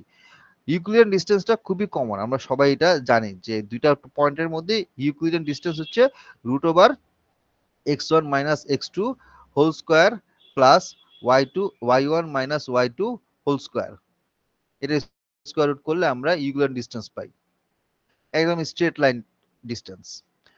তো এটা যে কোনো ধরনের কন্টিনিউয়াস ডেটা যখন আমাদের এই ডেটা সেটের মধ্যে ঢুকবে তখন এটা ভালো কাজ করে আর কি লো ডাইমেনশনের ক্ষেত্রে। বাট যদি এটা আমি ডেটা যদি স্কেল আপ করি এবং যদি ডিফারেন্ট টাইপের ডেটা নিই, মাল্টি ডাইমেনশনাল ডেটা, মানে কয়েকটা ভেরিয়েবল একসাথে আছে, আবার ভেরিয়েবল গুলোর মধ্যে নিউমেরিক ডেটার সাথে আবার ক্যাটাগরিক্যাল ডেটা আছে, অথবা কিছু ইমেজ ডেটা আছে, তখন আবার এইটা ভালো কাজ করবে না।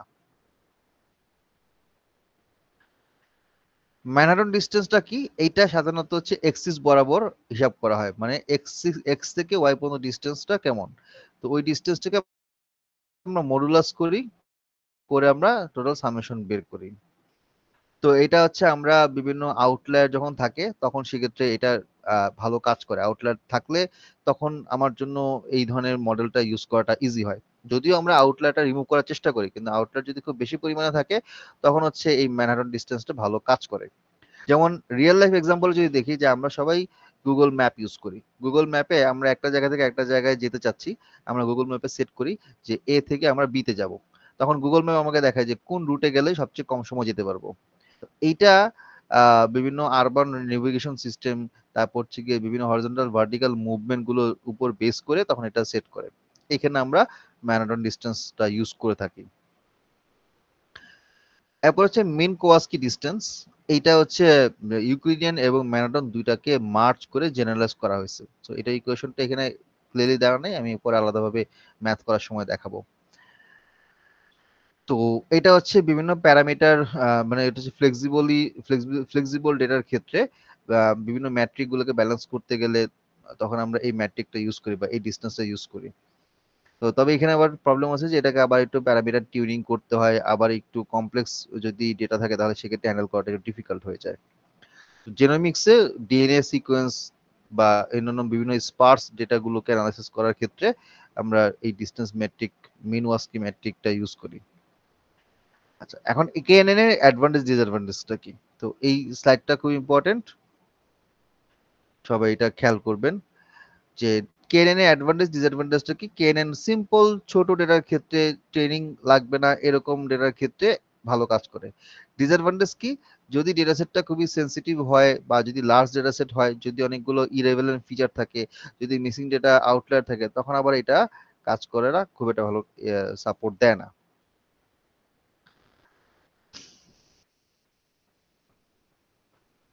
তো মেশিন লার্নিং এ আমি এটা কিভাবে ইউজ করব, আমি কিভাবে এটা প্রিপেয়ার করব, ফার্স্টে ডেটাকে কালেক্ট করব, ডেটাকে এক্সপ্লোর করব, মিন মিডিয়ান ভেরিয়েন্স ভিজুয়ালাইজেশন করে আমরা বের করব। তারপরে মিসিং ডেটাগুলো যেগুলো আছে সেগুলোকে হ্যান্ডেল করব, আউটলায়ার গুলোকে হ্যান্ডেল করব।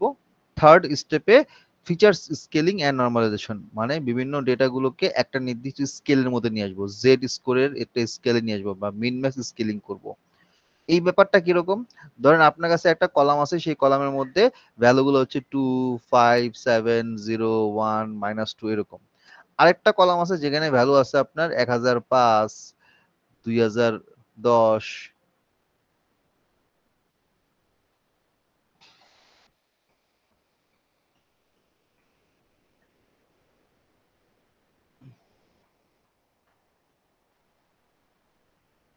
তো ওইরকম ডেটা যখন থাকে আমার, হ্যাঁ, তো কিছু হচ্ছে সিঙ্গেল ডিজিটের, কিছু হচ্ছে 4 ডিজিট 5 ডিজিটের ভ্যালু।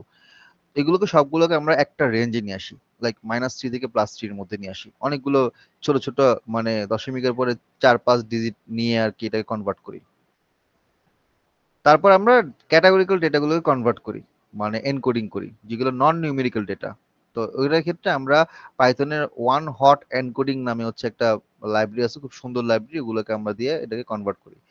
যেমন কাস্টমার সেগমেন্টেশনের জন্য মার্কেটিং এর একটা ডেটা আছে, যেখানে কোন একটা কলামের মধ্যে রিজিয়ন নামে একটা কলাম আছে, সেখানে নর্থ সাউথ ইস্ট ওয়েস্ট দেয়া।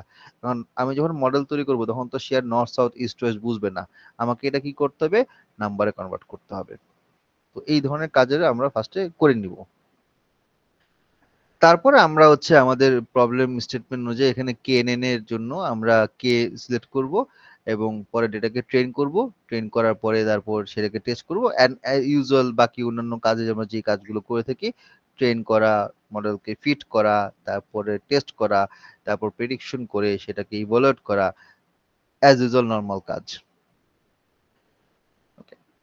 তো হাইপার প্যারামিটার ফাইন টিউনিং বিষয়টা হচ্ছে এরকম যে আমরা আরো কিছু এক্সট্রা মডেল, যেমন হচ্ছে র্যান্ডম ফরেস্ট বা হচ্ছে ডিসিশন ট্রি, হ্যাঁ, এগুলো আমরা যখন ইউজ করি, এটা এমন না যে ইউজ করতেই হবে, বাট সিচুয়েশন বুঝে আমাদেরকে ইউজ করতে হয়। নট এক্স্যাক্টলি এটা ম্যান্ডেটরি, বাট এটা অপশনাল, করলে করা যেতে পারে, না করলে কোনো সমস্যা নাই। তো এই ছিল মোটামুটি কেএনএন আর হচ্ছে রিগ্রেশন সম্পর্কে আলোচনা। কারো কোনো কোশ্চেন আছে? হ্যালো। না স্যার। না স্যার।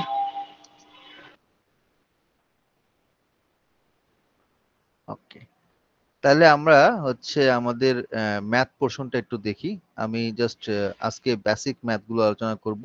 আমরা নেক্সট ক্লাস যখন হবে সোমবার দিন, আমরা ক্যাম্পাসে গিয়ে যখন ক্লাস করব, তখন আমি কেএনএন এর প্রবলেম গুলো দেখাবো। আজকে হচ্ছে রিগ্রেশনের প্রবলেম দেখাচ্ছি। তো আমাদের মিডের আগে আমাদের আমি বলছিলাম ক্লাসের শুরুতে মনে হয় গত মাসে, যে আমরা হচ্ছে 4টা থেকে 5 ধরনের হচ্ছে ম্যাথ করাবো। এর মধ্যে রিগ্রেশনের হচ্ছে আজকে এক ধরনের ম্যাথ, কেএনএন এর হচ্ছে আরেক ধরনের ম্যাথ, আর পরে হচ্ছে আমাদের রিলেশন ট্রি, র্যান্ডম ফরেস্টের বিভিন্ন ধরনের গিনি, তারপর ইম্পিউটেশন ভ্যালু, তারপর আরো কিছু মেজারমেন্ট গুলো আছে, সেটা হচ্ছে আরেক ধরনের ম্যাথ। এরকম আমরা 5 ধরনের ম্যাথ করব। তো আজকের ম্যাথ হচ্ছে টাইপ 1। তো এই টাইপ 1 এর মধ্যে কয়েকটা এক্সাম্পল আছে। আমি ফার্স্টে প্রথম এক্সাম্পলটা দিয়ে শুরু করি। এটাও খুবই সিম্পল একটা এক্সাম্পল। ধরেন একটা কফি শপ ওনার, সে বুঝতে চাচ্ছে একটা বিষয় যে আমার ডেইলি যে টেম্পারেচার, মানে ওয়েদারের যে টেম্পারেচার, এটার সাথে আমার কফি সেলস এর রিলেশনশিপটা কিরকম। তো সে বেশি না, 4 দিনের কাউন্ট করছে, ঠিক আছে। আর এখানে ছোট করে দেখাচ্ছি, বড় করতে গেলে আপনি যখন হাতে হ্যান্ড ক্যালকুলেশন করবেন তখন আপনার অনেক বড় হয়ে যাবে। তো আমি ক্যালকুলেশন গুলো ছোট ছোট করে দেখাচ্ছি। পরীক্ষাতেও কুইজেও যদি ম্যাথ দিই তাহলে এগুলো সব ছোট ছোটই হবে, মানে 1 থেকে 2 পেজের মধ্যে হয়ে যাবে আর কি। যত এখানের মধ্যে আমি রো বাড়াবো তত ক্যালকুলেশন বাড়বে, তত আপনার কষ্ট বেশি হবে। দেখা যাবে যে 10 মিনিটের একটা ম্যাথ, এটা আপনার 20 মিনিট লাগতেছে। তো আমি এরকম ভাবে দিব না। আমি প্রত্যেকটাই হচ্ছে ছোট ছোট ডেটা সেট দিব, 4টা 5টা ডেটা পয়েন্ট দিব। জাস্ট আমি দেখতে চাবো যে আপনারা কারা কারা ক্লাস ফলো করতেছেন, ম্যাথ গুলো বুঝতেছেন এবং ম্যাথ করতেছেন। সো আমার লজিক হচ্ছে, যদি আপনি 4টা ডেটা পয়েন্ট দিয়ে যদি ম্যাথ সলভ করতে পারেন, আপনি 20টা দিয়েও সলভ করতে পারবেন। এটা হচ্ছে আমার লজিক। আপনি যদি ম্যাথ বুঝতে পারেন, তাহলে 4টা হোক, 10টা হোক, 100টা হোক, ডাজন্ট ম্যাটার, আপনি পারবেন। তা আমরা 4টা দিনের 4টা টেম্পারেচার ভ্যালু নিলাম, এবং প্রথম দিনের টেম্পারেচার ভ্যালুর এগেইনস্টে কতগুলো সেল হয়েছে সেটা আমি এখানে লিখলাম। কারণ 23 কাপ কফি সেল হয়েছে।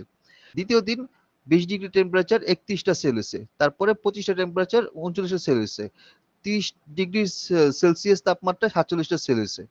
তো এখন আমরা এক কাজ করি যে আমরা এটাকে একটা লিনিয়ার রিগ্রেশনের মধ্যে বসানোর চেষ্টা করি। তো আমাদের টাস্ক গুলো কি, আমি পরীক্ষাতে বা কুইজে এরকম টাস্ক ABCD দিয়ে রাখবো, এবং প্রত্যেকটা এরকম টাস্কের পাশে 2 মার্ক, 1 মার্ক, 2 মার্ক, 3 মার্ক এরকম করে দেওয়া থাকবে। তো আপনারা যতগুলো টাস্ক করবেন পরীক্ষাতে, সেইভাবে আপনারা মার্ক পাবেন। তো এটা আপনাদেরকে, এইটা এখন যে প্রবলেম গুলো দেখাচ্ছি বা নেক্সট ক্লাসে যে প্রবলেম গুলো দেখাবো, সবগুলোই হচ্ছে একদম সিমিলার ভাবে পরীক্ষাতে আমি দিব। কোনো নতুন ভাবে, কোনো একদম হঠাৎ করে সারপ্রাইজ টাইপের কোনো ধরনের আপনি পাবেন না। ক্লাসে আমি যেভাবে ম্যাথ করাবো, পরীক্ষাতে ওইভাবেই ম্যাথ দিব। ইভেন কিছু জিনিস আমি একদম স্ট্রেটলি যেখানে যেভাবে লেখা আছে সেভাবে আমি জানতে চাবো পরীক্ষায়, যাতে আপনাদের প্যারা কম লাগে। ঠিক আছে, ক্লিয়ার আপনারা? জি স্যার। এটা আপনাদের সুবিধার জন্য আমি বলতেছি। সো আমি এরকম ভাবে এবিসিডি যেভাবে দেওয়া আছে, পরীক্ষাতে এরকম এবিসিডি দেওয়া থাকবে, এবং প্রত্যেকটা পাশে মার্ক দেওয়া থাকবে। আপনারা ওই 1.5 ঘন্টার মিডে অথবা 2 ঘন্টার ফাইনালে যে যতটুকু আনসার করবেন সেই হিসেবে মার্ক পাবেন। তবে এইটা বলে রাখি যে আজকে যেহেতু এখানে 2টা সেকশনের আছে, হ্যাঁ, এই বাই বাই কে দিচ্ছে? স্যার এই ছেলেটা অনেকক্ষণ ধরে স্যার মানে উল্টা পাল্টা মেসেজিং করেই যেতেছে, মানে অ্যাজ ইফ এটা ওর নিজের ইনবক্স। আমি তো খেয়াল করিনি, দেখি নাই। আচ্ছা, 2টা সেকশনের যেহেতু এখানে আছে, প্রায় এখানে 72 জন 71 জন আছে। সো আমি একটু বলে রাখি, এটা মানে আমি কোনো, মানে আপনাদেরকে টেনশনে ফেলানোর জন্য আমি বলতেছি না। আমি আপনাদেরকে জাস্ট এখন থেকে জানাই রাখতেছি যাতে আপনারা প্রিপারেশন নিতে পারেন। সেটা হচ্ছে এরকম যে ম্যাথ, ছোট ছোট ম্যাথ দিব, কিন্তু অনেকগুলো ম্যাথ থাকবে, মানে পরীক্ষাতে লেখা থাকবে অনেক। যদি আপনি মনে করেন যে আমি ম্যাথ মোটামুটি একটু দেখে গেলাম, ঠিক আছে, জাস্ট পরীক্ষা 2 দিন আগে দেখে গেলাম, তাহলে পরীক্ষার হলে আপনি ম্যাথ সলভ করতে পারবেন না। ম্যাথ সলভ করতে না পারলে, যেহেতু এগুলো একদম মানে কাঁচা নাম্বার, আপনি মার্ক পাবেন না। সো ম্যাথ যা যা করাবো সেগুলা অন্তত 4-5 বার নিজে প্র্যাকটিস করবেন। আপনারা গ্রুপ অনুযায়ী প্র্যাকটিস করবেন। ক্যাম্পাসে মাঠের মধ্যে বসে প্র্যাকটিস করেন, লাইব্রেরিতে বসে প্র্যাকটিস করেন, আমাদের 6 তলা ডিপার্টমেন্টের সামনে প্র্যাকটিস করেন। যেখানে সমস্যা, আপনি যেখানে সুবিধা হয় প্র্যাকটিস করেন। না বুঝলে আমার রুমে এসে বুঝে যাবেন, কিন্তু প্র্যাকটিস করতে হবে। এবং লেখা অনেক, মানে লেখা থাকবে অনেক। এমনিতে তো থিওরি থাকবে, তার সাথে ম্যাথও থাকবে, এবং ম্যাথগুলো ছোট ছোট ম্যাথ থাকবে, 10 থেকে 15 মিনিটে সলভ করতে হবে। তো যদি আপনি না পারেন, মানে যদি প্র্যাকটিস না করেন, তাহলে দেখা যাবে যে একটা ম্যাথে আপনার আধা ঘন্টা সময় নষ্ট হবে, আপনি বাকিগুলো আনসার করতে পারবেন না। এই জন্য আগে থেকে বলে রাখি, যেহেতু আজকে প্রথম ম্যাথের ক্লাস করাচ্ছি, আগে থেকে বলে রাখি আপনারা ম্যাথগুলো খুব ভালোভাবে প্র্যাকটিস করবেন। আমি আপনাদেরকে স্টেপ বাই স্টেপ বুঝাই দিচ্ছি, যাতে আপনাদের বুঝতে সুবিধা হয়।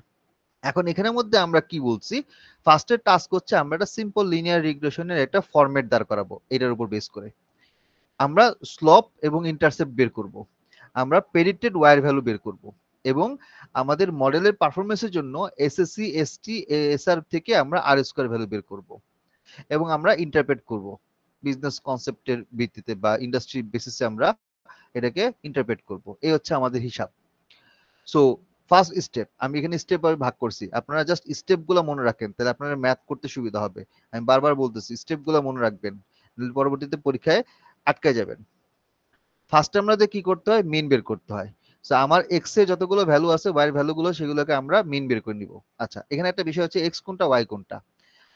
আমাকে একটা জিনিস বলেন, টেম্পারেচারের উপরে বেস করে সেল হচ্ছে নাকি সেলের উপর বেস করে টেম্পারেচার সেট হচ্ছে? টেম্পারেচারের উপর ডিপেন্ড করে। তাহলে টেম্পারেচার এখানে এক্স আর সেল হচ্ছে ওয়াই। ওকে, তাহলে এক্স এর গুলো আমি এখানের মধ্যে মিন বের করব, সবগুলো যোগ করব, যোগ করে এন দিয়ে ভাগ করব, মানে এখানে 4 দিয়ে ভাগ করব, সবগুলো ওয়াই বের করে 4 দিয়ে ভাগ করব। তা আমি তাই করছি এখানের মধ্যে। এতদিক এক্স এর ভ্যালু হচ্ছে আমার এভারেজ 22.5 ডিগ্রি সেলসিয়াস আর ওয়াই এর ভ্যালু হচ্ছে এভারেজ 35 কাপ। এটা বের করা খুবই সহজ, আপনারা পারবেন।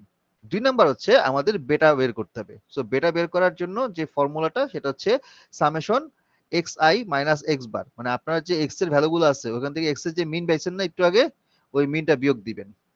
ঠিক আছে, প্রত্যেকটা xi মানে হচ্ছে 4 বার, 4 বার বিয়োগ দিবেন। আর yi মাইনাস y বার, y থেকে y এর প্রত্যেকটা ভ্যালু থেকে y এর বার যে মিনটাকে বিয়োগ করবেন। এই দুইটা থেকে যেই ভ্যালুগুলো আসবে প্রত্যেকটা গুণ করে, গুণ অবস্থায় যখন থাকবে সবগুলোর সাথে সামেশন করবে, নিচে টেবিল দেখাচ্ছি, ডিভাইডেড বাই x এর ভ্যালু মাইনাস x বার, মানে উপরে যেটা অংশটা আছে সেই অংশটা আবার এখানের মধ্যে আসবে।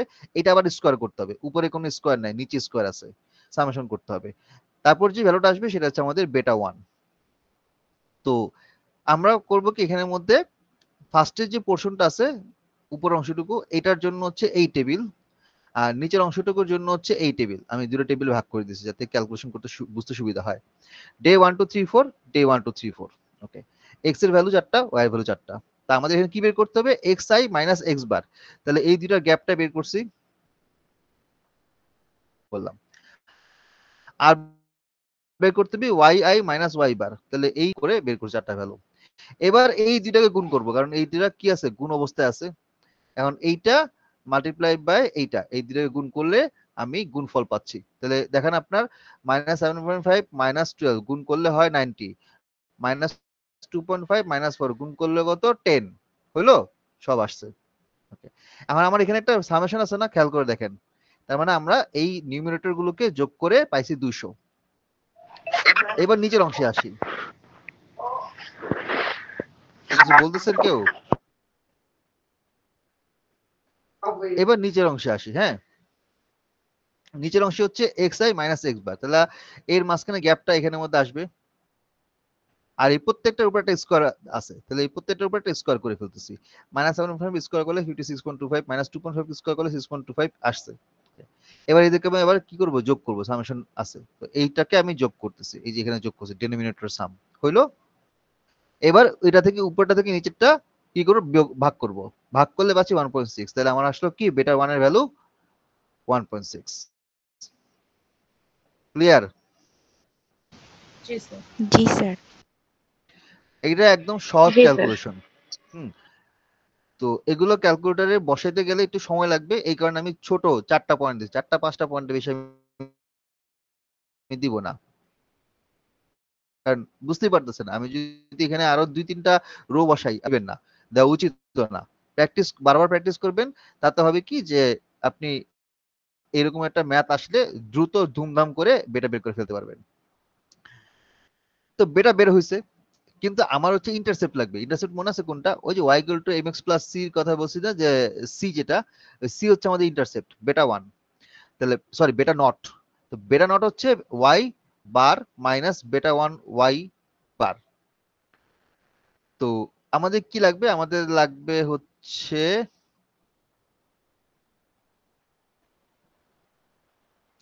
সরি এখানে একটা ভুল হয়েছে, এটা তো x হবে।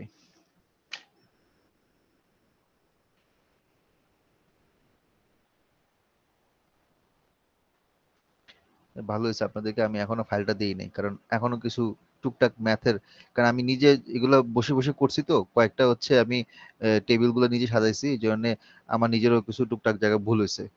আমি এটা ঠিকঠাক করে পরে আমি ফাইনাল করে দিব গ্রুপের মধ্যে, এখনো দিই নাই, বিএলসি তে দিই নাই। তো এই যে আমার ওয়াই বারটা আমি পাইছি না এর আগে, এখান থেকে আমার তো ওয়াই বার আছে, এই এক্স এর আমি এক্স বার আর ওয়াই থেকে ওয়াই বার দুইটা ভ্যালু কিন্তু আমার বের করা আছে, মানে এই যে এখানে কিন্তু আছে। আমি করব কি, যে আমার হচ্ছে এক্স এ যতগুলো আছে সেগুলো বের করছি, আমি আবার ওই সেম এখানের মধ্যে দেখাচ্ছি, ওই সেম জিনিস আমাদের বের করা আছে অলরেডি, এই দুটো কিন্তু আমাদের স্টেপ ওয়ানে বের করা আছে।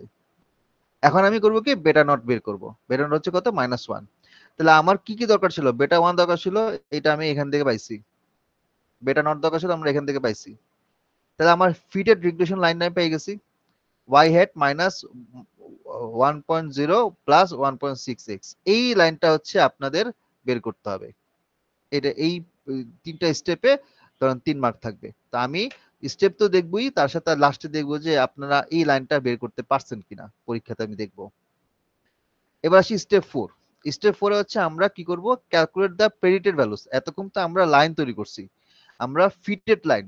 আমি কিন্তু এটাকে বলছিলাম যে আমরা মডেলটাকে ট্রেন করব, তারপরে ফিট করব, তারপরে প্রেডিক্ট করব, তারপরে ইভালুয়েট করব, কয়েকটা স্টেপ কিন্তু আছে। আমরা প্রথম স্টেপটা পার করছি, আমরা ফিটেড লাইনটা কিন্তু বের করছি আমাদের এক্সিস্টিং ডেটা থেকে।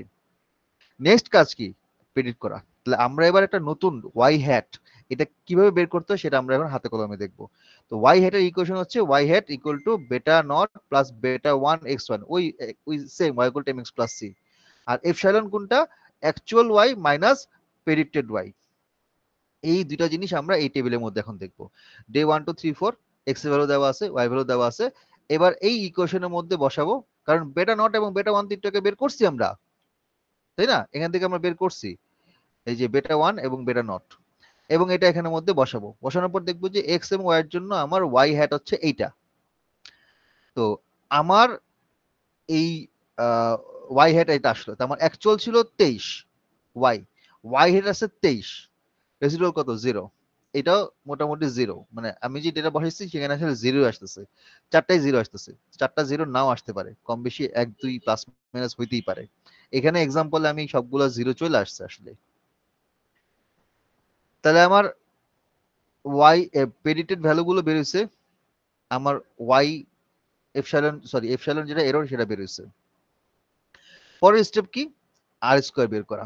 তো ওই যে আমি একটু আগে একটা ইকুয়েশন বলছিলাম যে আমাদের আর স্কোয়ার বের করার জন্য 1 মাইনাস কি করতে হয়, এসএসসি আর হচ্ছে আমার এসএসটি, মানে SST some square of error, some square of total some square.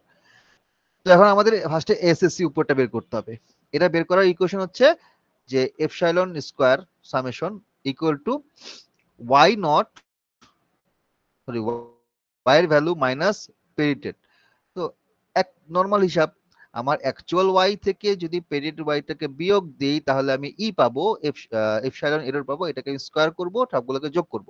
তাহলে আমার ডে 1 2 3, আরেকটা থাকার কথা না, ডে 4 গেল কই? স্যার আমাদের যখন আর স্কোয়ারের সূত্র পড়েছেন তখন ছিল 1 minus R S S by T S S. Same RSS আর এসএসসি একই, ও আচ্ছা স্যার। এইটা একই। Square sum total sum of square, কথা একই। হ্যাঁ, okay sum of sir. Square of error, residual sum of square, কথা একই। আচ্ছা, আমার মনে হয় এখানে একটা আরেকটা রো আছে, এই রোটা মনে হয় আমি এখানে তুলতে ভুলে গেছি, 4টা হওয়ার কথা না। আচ্ছা, এখানে সবই কিন্তু 0, কারণ একটু আগে কিন্তু আমরা 0 পাইছি এখানের মধ্যে 4টার জন্য। তো সবগুলো যোগ করলে আমার 0ই আসতেছে। বাকি হলো নিচেরটা এসএসটি। এখানে আমি কি পাচ্ছি, যে ওয়াই এর প্রত্যেকটা ভ্যালু মাইনাস ওয়াই এর মিন। আগেটা ছিল ওয়াই এর প্রত্যেকটা ভ্যালু মাইনাস প্রেডিক্টেড ওয়াই, প্রত্যেকটা করেসপন্ডিং প্রেডিক্টেড ওয়াই। আর এখানে হচ্ছে ওয়াই এর প্রত্যেকটা ভ্যালু থেকে আমি ওয়াই এর মিনটা বিয়োগ দিব। মিন তো ফিক্স, ওয়াই এর জন্য তো আমাদের মিন ফিক্স আছে।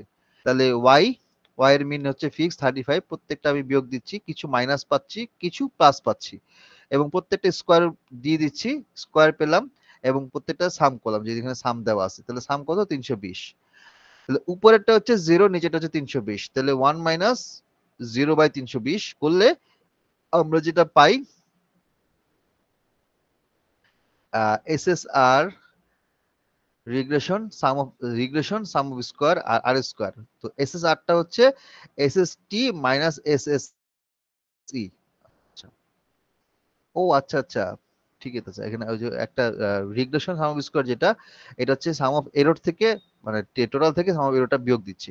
তো সাম অফ টোটাল কত, একটু আগে আমরা দেখলাম যে এসএসটি যেটা, এটা হচ্ছে আমাদের 320। আচ্ছা, ফরগেট অ্যাবাউট দিস। আমার এখানের মধ্যে ইকুয়েশন হচ্ছে 1 মাইনাস এসএসসি বাই এসএসটি। আচ্ছা,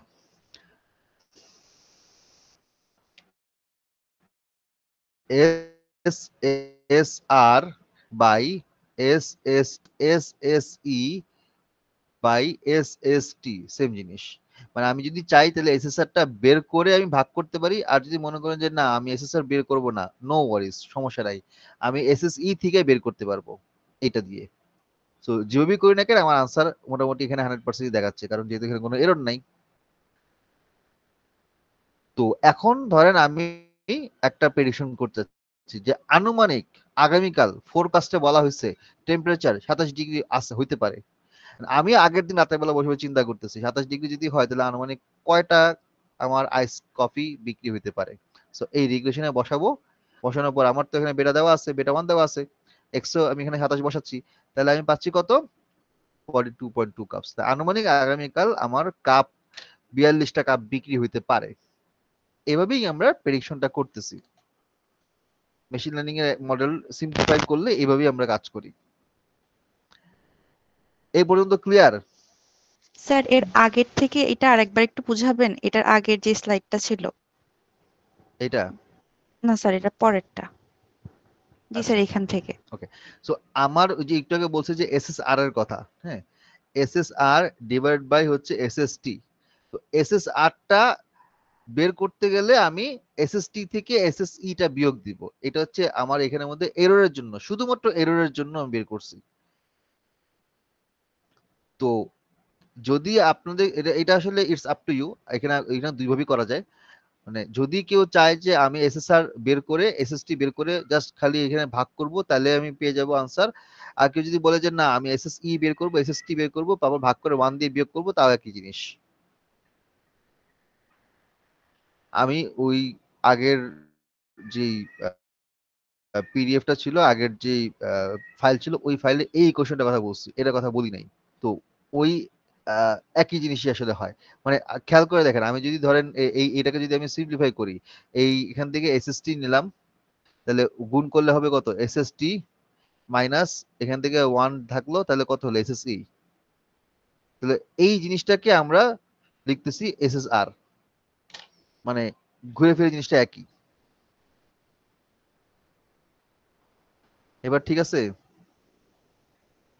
জি স্যার।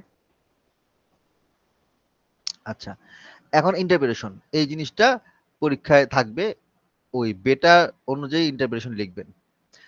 তো স্লপ বেটা 1.6, ওই যে আমি লাস্ট ক্লাসে বলছিলাম মনে আছে, প্রতিটা 1 ইউনিট চেঞ্জের কারণে আমার আউটপুট এরকম ভাবে চেঞ্জ হচ্ছে। ওই যে আমি যখন বলছিলাম ক্লাসের মধ্যে, প্রতি 1 ডিগ্রি ইনক্রিজ অফ টেম্পারেচারে আমার আইসের সেল 1.6 কাপ করে বৃদ্ধি পাচ্ছে। এটা হচ্ছে স্লপের ইন্টারপ্রিটেশন। ইন্টারসেপ্টের ইন্টারপ্রিটেশন কি, -1.0, যে থিওরিটিক্যালি এট 0 ডিগ্রি সেল, যদি 0 ডিগ্রিতে হয় সেল হবে -1, মানে একদম জিরো, মানে ওখানের মধ্যে এক্স এর ভ্যালু জিরো নাই, তাহলে ইনিশিয়াল ভ্যালু কত, -1। তার মানে যদি 0 ডিগ্রি টেম্পারেচার থাকে থিওরিটিক্যালি আমার -1 কাপ বিক্রি হবে। যেহেতু এটা আসলে রিয়েলিস্টিক না, বাট ক্যালকুলেশনে এটা চলে আসছে, নেগেটিভ ভ্যালু যেহেতু হয় না। আর আর স্কোয়ার কত, যে 100% মানে হচ্ছে যে আমার পারফেক্টলি একটা রিলেশনশিপ তৈরি হচ্ছে। তো এখন মনে করেন কারো যদি মনে করেন 90% হয়, আপনি বলবেন কি যে 100টা যদি আমার ইন্ডিপেন্ডেন্ট হয়, তাহলে তার মধ্যে ডিপেন্ডেন্ট 90টা ম্যাচ করতেছে, মানে রিলেশনশিপে আছে, বা বা অবজারভেশন ফিট করতেছে, এই যে এটা এই কথাটা ফিট করতেছে, 100টার মধ্যে 90টা ফিট করতেছে। এখন ধরেন আপনি ক্যালকুলেশন করে দেখলেন যে আপনার আসছে 87%, তাহলে আপনি কি বলবেন, 100টা ডেটা পয়েন্টের মধ্যে 87টা ফিট করতেছে। আর এখানে যে এক্সাম্পল দেখতে পাচ্ছি 100% মানে কি, 4টা অবজারভেশনের মধ্যে 4টাই ফিট করতেছে, এই হচ্ছে কথা। এই জায়গায় এরপর ঠিক আছে, ক্লিয়ার? জি স্যার। স্যার এটুকু কি ব্যাখ্যা খালি লাস্টে লিখে দিব আমরা? এটা হ্যাঁ, এটা লাইনের ব্যাখ্যা, এটা হচ্ছে ক্যালকুলেশন করার পরে লাস্টে এক লাইনের ব্যাখ্যা ইন্টারপ্রিটেশন থাকবে, এটা ওকে 1 স্যার। মার্কে থাকবে।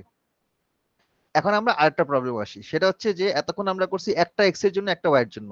হোয়াট ইফ যদি আমার দুইটা এক্স হয় একটা ওয়াই হয়, তার মানে আমরা যদি মাল্টিপল লিনিয়ার রিগ্রেশন করি তাহলে কি হবে? সো আজকের ক্লাসে linear regression single X single Y এর জন্য আর হচ্ছে দুইটা এক্স একটা ওয়াই এর জন্য আমরা দেখে ফেলতেছি। এটুক দেখলে এটুক বুঝতে পারলে পরের গুলো বুঝতে সহজ হবে। তো আমরা একটা রিয়েল এস্টেট এজেন্টের একটা ডেটা দেখে নেই। সে দেখতে যাচ্ছে যে আমার মানে অ্যাপার্টমেন্টের সাইজ এবং নাম্বার অফ বেডরুমের উপর বেস করে প্রাইস দেওয়া আছে ইন $1000। এখন আমার এই 4টা ডেটা পয়েন্টস থেকে আমি মূলত বের করব কি, একটা মাল্টিপল লিনিয়ার লাইনের একটা ফিটেড লাইন তৈরি করব। ক্যালকুলেট দ্য কোএফিশিয়েন্ট মানে বেটা নট, বেটা 1, বেটা 2, তিনটা বের করব। তাদের প্রেডিক্টেড ভ্যালুটা বের করব, রেসিডুয়াল বের করব, এসএসই বের করব, আর স্কয়ার বের করব, তারপর আমি ইন্টারপ্রেট করব। এই হচ্ছে 4টা টাস্ক। স্টেপ 1, যেহেতু এখন এখানের মধ্যে এক্স বেশি হয়ে গেছে, এখন আমাকে ডিজাইন ম্যাট্রিক্স তৈরি করতে হবে। তো ওই আপনারা আগে যেমন ম্যাট্রিক্স করছিলেন ওই ম্যাট্রিক্সে এখন আপনাকে করতে হবে। আমার এই বেটা বের করার ফর্মুলা কি, যেহেতু এখানের মধ্যে আমার বেটা বের করতে হবে ম্যানুয়ালি, তো বেটা বের করার ফর্মুলা হচ্ছে এক্স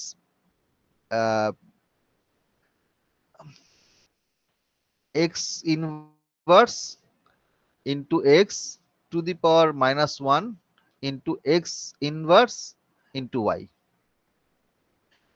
তো এখানে আমি এক্স এর ভ্যালুগুলো বসাবো। খেয়াল করে দেখেন আমার এখানে অ্যাপার্টমেন্ট মানে যেহেতু আমি এখানের মধ্যে বেটা নট বেটা নট বেটা 1 বেটা 2, সো এই সাইজ 1 x1 এর সাথে কে থাকবে, বেটা 1, x2 এর সাথে কে থাকবে, বেটা 2। যারা লাস্ট ক্লাস ঠিকভাবে করছেন ওই ক্যাম্পাসে তারা ধরতে পারবে আমি কি বলতে চাচ্ছি। x1 এর সাথে বেটা 1, x2 এর সাথে বেটা 2। তাহলে একটা আমার বেটা নট ছিল না, মানে হচ্ছে একটা আইডেল, যেটা আমার ইন্টারসেপ্ট ছিল না, এই যে এটা মনে জি আছে? স্যার। এর সাথে আমার মনে মনে একটা জি স্যার। এক্স নট ধরতে হবে, নাহলে তো ম্যাট্রিক্স সাজানো যাবে না। তো ওই এক্স নটটা হচ্ছে এইটা এক্স নট, দিস ওয়ান। পরের দুটা কি, এক্স ওয়ান এক্স টু। তাহলে আমার এখানে কি কি ভ্যালু আছে, 50 60 80 100 1 2 2 3। দেখেন 50 60 80 100 1 2 2 3 হইলো আমার এক্স এর ম্যাট্রিক্স। ওকে, ওয়াই এর ম্যাট্রিক্স কি, উপরে সিরিয়ালি 150 170 200 240, 150 170 200 240 হইলো। এক্স আর বের করে ফেলছি, তাহলে এখন বেটা বের করে ফেলবো। আমাকে কি করতে হবে, এক্স এর ইনভার্সের সাথে এক্স কে গুণ করতে হবে। তাহলে আমার প্রথম স্টেপ হচ্ছে এক্স এর ইনভার্স বের করব, তার সাথে এক্স গুণ করব। তাহলে এক্স এর, সরি আমি ভুল বলতেছি, ইনভার্স না ট্রান্সপোজ। এখন এক্স এর ট্রান্সপোজটা হচ্ছে এইভাবে আসে। তো এখন ট্রান্সপোজ কেমনে বের করতে হয় সেটা আপনারা হাতে কলমে প্র্যাকটিস করবেন নিজেরা, পারলে ইউটিউব দেখেন। আগে আপনারা হচ্ছে যেহেতু এখন কত 6 সেমিস্টার না 5 সেমিস্টার আছেন, খুব বেশি মানে ভুলে যাওয়ার কথা না। যদি ভুলেও যান তারপর হচ্ছে ওই ম্যাট্রিক্সের ট্রান্সপোজ কিভাবে করতে হয় এটা হাতে কলমে শিখে আসবেন। আচ্ছা, এরপরে হচ্ছে আমাদের ম্যাট্রিক্স মাল্টিপ্লিকেশন। তা আমি এখানে ম্যাট্রিক্স মাল্টিপ্লিকেশন গুলো রো অনুযায়ী এখানের মধ্যে দিয়ে রাখছি। তো ম্যাট্রিক্স মাল্টিপ্লিকেশন কিভাবে করতে হয় সেটা আপনি শিখবেন, এটা শিখে আসতে হবে আপনাদেরকে হাতে কলমে। সেকেন্ড রো থার্ড রো, তো এখানে আমি হাতে কলমে এগুলো বসাই দিছি। বসানোর পরে আমার গুণফল আসছে এটা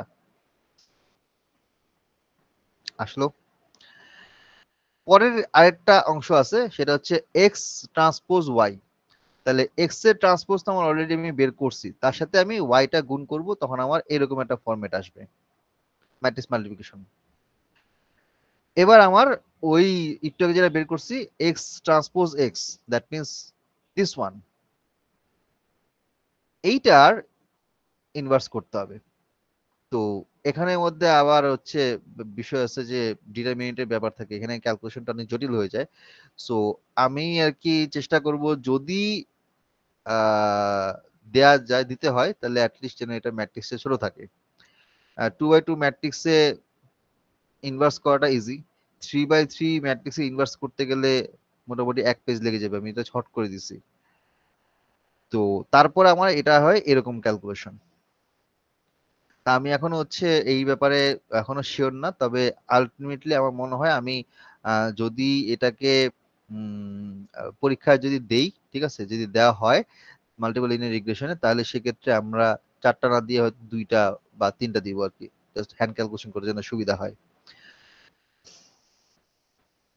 স্যার এগুলা কি ক্যালকুলেটর দিয়ে করলে হইতো না? হ্যাঁ হ্যাঁ হ্যাঁ হ্যাঁ হবে, ক্যালকুলেটর তো অপশন আছে, ক্যালকুলেটরে 3x3 ম্যাট্রিক্স বসালে এটা ইনভার্স করলে সরাসরি আসবে না। জি স্যার, সবকিছুই আসে, ট্রান্সপোজে আসে, সবকিছুই আসে। হ্যাঁ রাইট, আমার ক্যালকুলেটর কথাটা বলতে আমি ভুলে গেছি, ক্যালকুলেটর তো আমরা ইউজ করবোই, পরীক্ষাতে ইউজ করা যাবে, সমস্যা নাই, তখন এই অংশটুকু আপনারা সহজে বসাতে পারবেন। স্যার তাহলে তো আমাদের পরীক্ষার খাতায় ডিটেইলসে প্রত্যেকটা লাইনে লেখা লাগতেছে না, জাস্ট না না অ্যানসার না না না না না, লেখা লাগবে না, শুধুমাত্র এই এই পার্টটা লিখবেন, মানে এইটা ক্যালকুলেটরে যেটা দেখাবে সেটা। জি এটা তো স্যার, আমি এটা তো আমি হাতে কলমে করছি, ওকে স্যার। এটা লাগবে না। ক্যালকুলেটর তো 4x4 ম্যাট্রিক্সও পসিবল, তাই না? তো আশা করি এটাতে কোনো প্রবলেম হবে না। আচ্ছা, এবার আমাদের এই পার্টটা হইছে, এটার ইনভার্স আমরা বের করছি, এই পার্টটা আমরা বের করছি, তারপর আমরা করব কি এই ওই ইনভার্সের পার্টের সাথে এই পার্টটা ম্যাট্রিক্স মাল্টিপ্লিকেশন করব, করলে আমার লাস্টে এই বেটা নট বের হবে, এইটা অ্যাপ্রক্সিমেট, বেটা 1 হচ্ছে এইটা, বেটা 2 হচ্ছে এইটা। এবারে আমি বসাবো বেটা নট, বেটা 1, বেটা 2, হইলো আমার মডেল ফিট। আমার এক্সিস্টিং ডেটা থেকে ফিটেড লাইনটা আমি বের করছি, লাইন ফিট হয়েছে, ভালো কথা। এখন আসবে আমার prediction, predicted value. So y equal to আমাদের ইকুয়েশন অনুযায়ী আমরা x এর ভ্যালু 51 এই দুইটা বসাবো, আর হচ্ছে আমার হ্যাঁ এই দুইটাই একটা বসাবো, এখানে আমাদের 50, এখানে 1 বসাবো, তাহলে আমি পাবো কত 148.89। এটা হচ্ছে আমাদের কত y হ্যাট, এটা হচ্ছে আমাদের y হ্যাট। তা আমার অ্যাকচুয়াল y হচ্ছে 150, আসছে কত 148, গ্যাপ কত এইটা, তাহলে আমার লাস্টে গ্যাপের কলামটা রাখতেছি এই জায়গায়। এটা যদি বের হয়ে যায় আমার প্রেডিক্টেড কোনটা হলো সেটা বের হইলো, গ্যাপ কত আসলো, এররটা কত আসলো সেটা আমার বের হয়ে গেল। লাস্ট স্টেপ আমাদের আর স্কয়ারটা বের করা, এটা তো আপনারা একটু আগে যেমন দেখাইলাম অমনি হচ্ছে আপনারা আর স্কয়ার বের করবেন, এবং লাস্টে কত আসছে, এই যে লাস্টে দেখেন 99.88%। এরপরে ইন্টারপ্রিটেশন শেষ। বেটা 1 সাইজ ইফেক্ট, বেটা 1 হচ্ছে আমাদের ওই অ্যাপার্টমেন্টের সাইজ, তার মানে দেখা যায় holding the number bedroom constant, যদি আমরা বেডরুমের নাম্বারগুলোকে কনস্ট্যান্ট রাখি, তাহলে প্রত্যেকটা ইচ অ্যাডিশনাল স্কয়ার মিটারের জন্য আমার অ্যাপার্টমেন্টের প্রাইস $1556 করে বৃদ্ধি পাচ্ছে। যদি আমি 1 জায়গায় 10 মিটার স্কয়ার করি তাহলে আমার কত আসতেছে, 1500 জায়গায় 15,560 বা তার থেকে একটু বেশি আসে।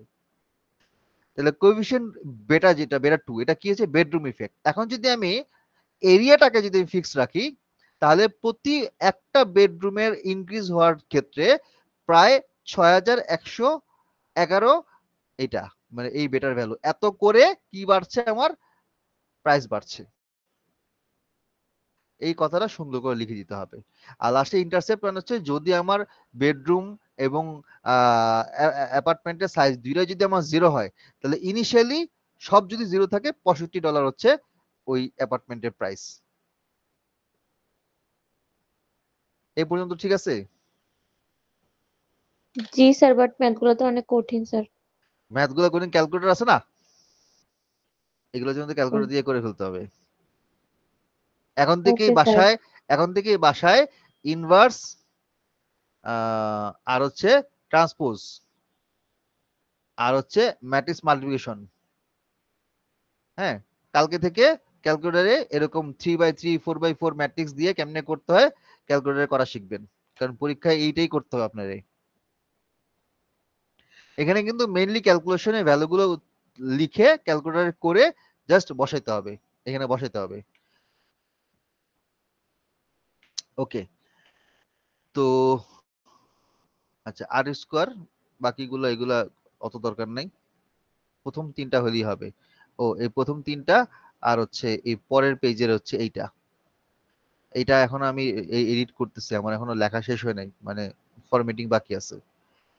আর আপনাদের জন্য প্র্যাকটিস, এটা আমি ফাইলটা দিয়ে দিব, আপনারা বাসায় প্র্যাকটিস করবেন বা সিমিলার আরেকটা প্র্যাকটিস দিয়ে দিব। তো এই হচ্ছে আমাদের লিনিয়ার রিগ্রেশন এবং মাল্টিপল লিনিয়ার রিগ্রেশনের প্যাথ। রিগ্রেশনের সাথে আরেকটা আছে গ্রেডিয়েন্ট ডিসেন্ট, যেখানে আমার কস্ট এস্টিমেট করতে হয়, মিনিমাইজ করতে হয়। ওটার ম্যাথটা আমরা ওই কেএনএন এর সাথে দেখব নেক্সট ক্লাসে। এখন বলেন কি অবস্থা আপনাদের?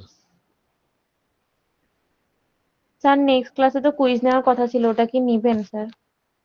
নেক্সট ক্লাস বলতে হচ্ছে মঙ্গলবার না সোমবার, কবে নেওয়ার কথা ছিল? সোমবারে নেওয়ার কথা ছিল, 13 স্যার তারিখ। সোমবার বলা তো ছিল স্যার। সোমবার, তাহলে মঙ্গলবার দিন দিবেন, দুইটা সেকশনে মঙ্গলবার দিন দিবেন। স্যার ম্যাথের উপরে? না না, থিওরির উপরে। ওই যে স্যার টপিক গুলো একটু বলে দিলে ভালো হয় স্যার।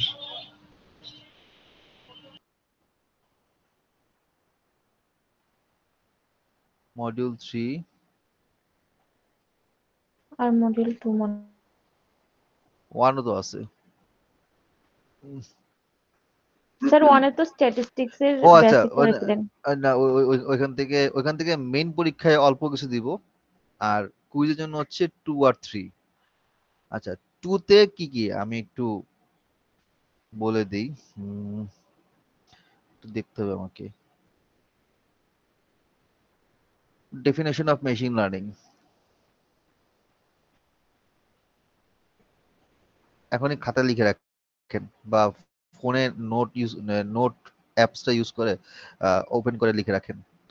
এটা কথা বলছিলাম ক্লাসের মধ্যে, যে ট্র্যাডিশনাল থেকে এই এমএল বেস সফটওয়্যারের অ্যাডভান্টেজ কি? 4টা অ্যাডভান্টেজ আছে: অ্যাডাপ্টিভিটি, হ্যান্ডলিং কমপ্লেক্সিটি, এফিসিয়েন্সি আর অ্যাকুরেসি, কস্ট ইফেক্টিভনেস। ছোট একটা ডেফিনিশন আর ছোট একটা এক্সাম্পল। এখানে অ্যাপ্লিকেশনের কথা বলছিলাম, যে অ্যাপ্লিকেশন আমি যতগুলো দিব তত মার্ক থাকবে, দুইটা যদি বলি তাহলে 2 মার্ক, তিনটা বলে 3 মার্ক।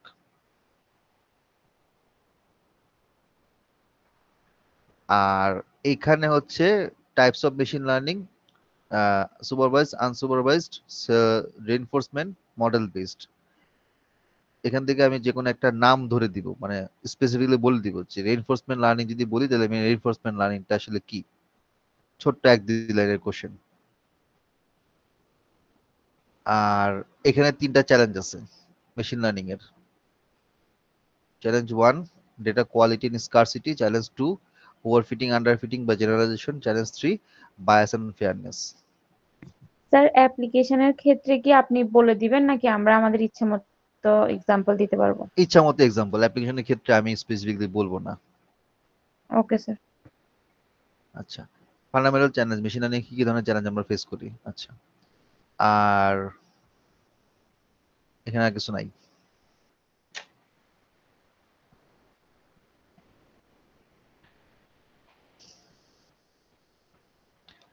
এখানে হচ্ছে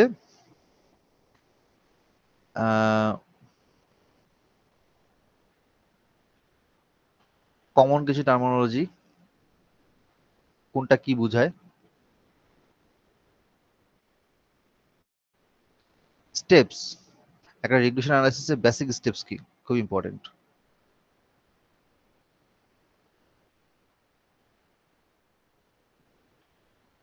generic model statement, this one যদি জানতে চাই তাহলে জাস্ট ইকুয়েশনটা এবং এরকম অ্যারো দিয়ে দেখাই দিবেন।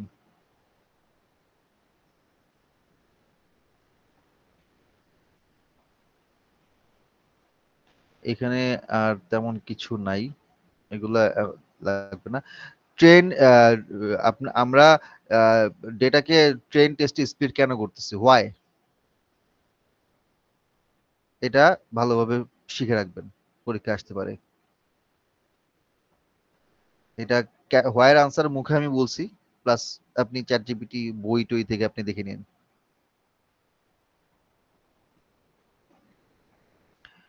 আর স্কোয়ারের ক্ষেত্রে আর স্কোয়ারটা কি, এটার ইকুয়েশন, কোনটা কি বোঝায়, এটা কি জিনিস এটা কি জিনিস, মানে এইখানে এইভাবে বলে দেওয়া, এগুলো লাগবে না।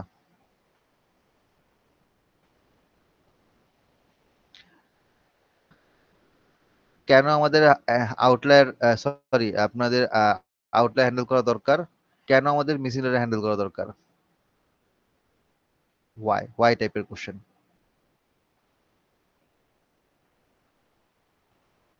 আর কেএনএন এ তেমন কিছু নাই, এগুলো আসলে জাস্ট খালি ডিস্টেন্স গুলার নাম বলছি। কেএনএন এ আমরা সরাসরি ম্যাথ করব আর কি। এই তো, স্যার আমাদের কয়টা ঠিক আছে। কোশ্চেন থাকবে কুইজে? কুইজে 3টা কোশ্চেন থাকবে 5 মার্কের। আর যদি আমি এটাতে ব্রেকডাউন করি তাহলে কুইজের মধ্যে এ বি সি থাকতে পারে, 2 মার্ক, 1 মার্ক, 2 মার্ক। এটা স্যার হচ্ছে কোশ্চেন নাম্বার 2। হ্যাঁ, স্যার কুইজটা নেক্সট উইক নেওয়া যায় না? আমাদের মঙ্গলবার অলরেডি কুইজ আছে। নেক্সট উইকে। জি স্যার, নেক্সট উইকে নিলে ভালো হয়, একটু থিওরিও আছে। জি স্যার। নেক্সট উইকে হলে আমার জন্য ভালো হয়, কারণ ম্যাথ গুলো হচ্ছে আগে দেখাইতে হবে, কারণ ম্যাথ তাহলে স্যার নেক্সট উইকে নেন। স্যার নেক্সট মানডে আমাদের নিলে ভালো হইতো স্যার। Next Monday. জি মানডেতে স্যার। এ এবং সি দুইটারই ক্লাস আছে। সো উইদিন সকালে সকালে কাদের, এ না সি সোমবার দিন? স্যার আমাদের 11:30 তে। এ না সি? C sir. সি তে সকালবেলা, আর এ তে হচ্ছে 2:30টায়, তাই না? 2:30 নাকি 4টায়? জি স্যার, আড়াইটে স্যার। তাহলে আড়াইটে। তাহলে 20 তারিখে আমি এটা স্যার হচ্ছে 20 তারিখে কালী পূজার ছুটি পড়বে। ও তাহলে 21 তারিখে, 20 তারিখে ছুটি বলে 21 তারিখে। এর পিছনে যাব না, কারণ এরপর তো পরীক্ষা শুরু হয়ে যাবে।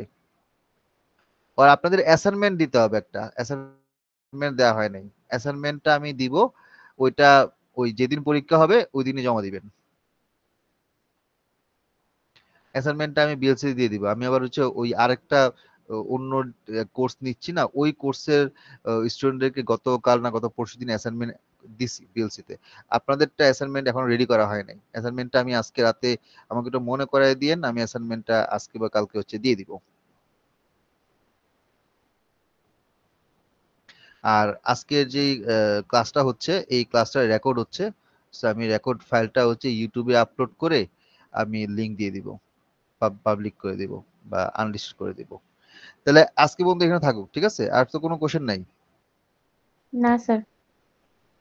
ওকে, তা আপনারা প্র্যাকটিস করবেন, যেভাবে বলছি সেভাবে একটু খেয়াল করবেন। এইভাবে আসলে কোশ্চেনগুলো হবে, এবং এইভাবে আপনাদেরকে এখন থেকে একটু প্র্যাকটিস করতে হবে। ক্যালকুলেটরে খুব দ্রুত যেন ইনভার্স তারপর ট্রান্সপোজ বের করতে পারেন বা ম্যাট্রিক্স মডিফিকেশন করতে পারেন। এটা এখন থেকে বাসায় বসে হচ্ছে র্যান্ডম 3/3 ম্যাট্রিক্স, 3/4 ম্যাট্রিক্সে র্যান্ডম কিছু ভ্যালু দিয়ে চেক করবেন। হ্যাঁ, এর বেশি বড় ম্যাট্রিক্স আমি দিব না। স্যার অ্যাটেন্ডেন্সটা মিস করছিলাম স্যার একটু। ও অ্যাটেন্ডেন্স, আচ্ছা আমি অ্যাটেন্ডেন্সটা এখনই নিয়ে নিচ্ছি।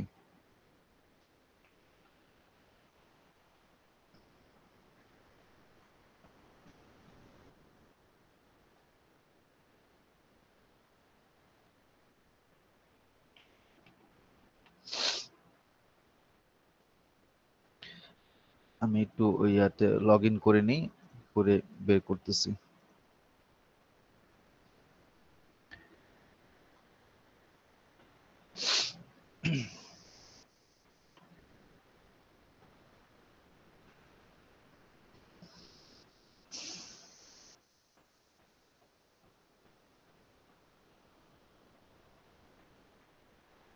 যদি ইনকেস প্রয়োজন হয় মিডের আগে হয়তো আরেকটা এরকম অনলাইন ক্লাস নিতে হইতে পারে, বাট আমি চেষ্টা করবো যে অফলাইনের মধ্যেই ক্লাসগুলো শেষ করার।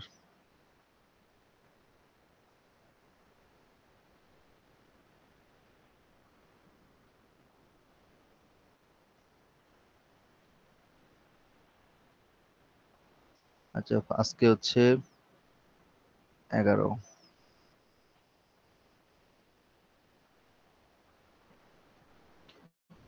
48